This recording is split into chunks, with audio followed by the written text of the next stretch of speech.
That was the period Pastor Chris Oyakhilome was going through serious media attack. He was going through a lot of media attacks. And I sat in my hotel room. I was praying for him. I was just praying. I said, Lord, bring your servant out of this. This is about 22 years ago. I said, bring your servant. 98 or 99. I said, bring him out of this trouble. Bring him out of it. I was praying for him because I just felt this was not right. I was praying for him. I was just praying, Lord. And while I was doing that, I was about to minister 5 p.m. About to minister 5 p.m. And he has a program called the Atmosphere for Miracles. I think that's the name.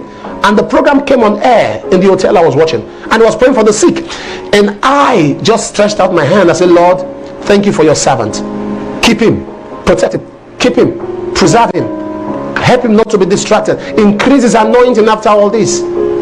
That's what we should do for anointed people.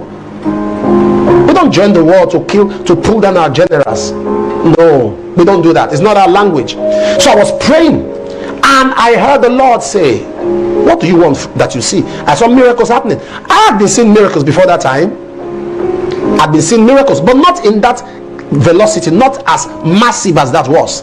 And I saw him praying for the sick. And I said, Lord, I connect to this same anointing. I was about to go minister. I connect to this same anointing. You see, not every man of God will be humble enough to tell you another man of God has affected his life. Some are so proud, so arrogant. Now, as I was doing that, I felt the presence of God.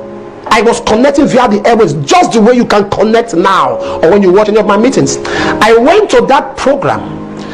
As I was walking through the door, not one person could stand. I didn't say a word. I just walked past. Everybody was on the ground. Now, I'm not talking about 10, 20 people. I'm talking about 300-400. I had not said a word. Everybody. There was a glory that enveloped me. As I walked in, even the person that was on the pulpit that was to introduce me was on the floor. The power of God just swept the whole place. As I sat down and few people began to speak in tongues and stand up, they didn't even know I had come.